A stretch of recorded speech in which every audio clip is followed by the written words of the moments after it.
Ode to Valerie Hicks in honour of her 80th birthday. And if you're offended, I don't want to hear from you. If you love it, let me know. There is a woman you all know. Valerie is her name. She's a lady who is from the Carew Hall of Fame. Many of you know her and stop and have a chat. But whatever you do, don't get her started about cats. She married a young Reginald many moons ago. In fact, it's been nearly 60 years, I'll have you know. It wasn't very long before the sound of tiny feet arrived. There wasn't much money, but no love was Mark deprived. Next along came Stephen George, another bonny boy. Their house was full of love and a front room full of toys. 2 was not enough for this super loved up couple, so Robert was conceived and he caused a lot of trouble. Well, Brian was the 4th and he should have been a girl, but Reg and Val delighted with their 4th and final pearl. The house was never quiet and those boys were never still. No wonder Reg made sure that Val went on the pill. The boys were always out and playing down the mill. Sometimes there were even visits from the old Bill. They'd often go off crabbing, line and bait in hand, but they'd never intended to stay on dry land. They'd go diving in that mill pond as often as they could, always promising their mother they'd be oh so good. They'd make go-karts out of rubbish and flew right down the court, going so very much faster than they really knew they ought. Poor Val was greying quickly as each day passed on by. You'd often see her despair and throw her arms up to the sky.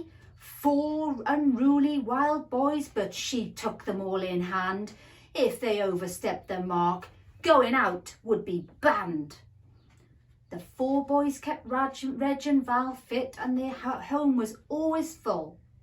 Val loved to knit them scarves and jumpers, but kept running out of wool. The boys were always tidy and known around the place. Sometimes Val just wished she had a bit more space. The boys took up lots of different hobbies: football, cricket, cars. They even loved to cycle, Mark sitting Brian on the handlebars. The boys discovered drinking and then the fun and games began. George peed in the wardrobe. When Val found out, he ran. George wasn't done for that. Donkey was in his sights. That stuffed donkey which had sat so safely so many nights. But George had one too many and was sick upon its head. Thank goodness that donkey wasn't propped up in Brian's bed. The boys soon grew up. They'd survived their childhood days, and they knew they couldn't stay watching Bullseye all their days. So one by one they married, and soon Val was a granny. Time to dig out those toys from every nook and cranny. So many years have passed, some happy and some sad. You get to be a very strong woman bringing up 4 lads.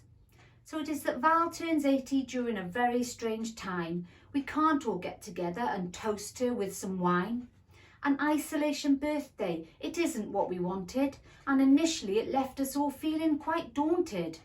But we put together messages of hope, love and cheer, champagne on ice until we can once again stand near. So have a lovely birthday, you crazy fabulous lady, but don't be doing anything that looks a bit shady. I'm sure you'll have a fabulous day and our gift is rather swanky. We thought that after 50 years, you may like a new donkey.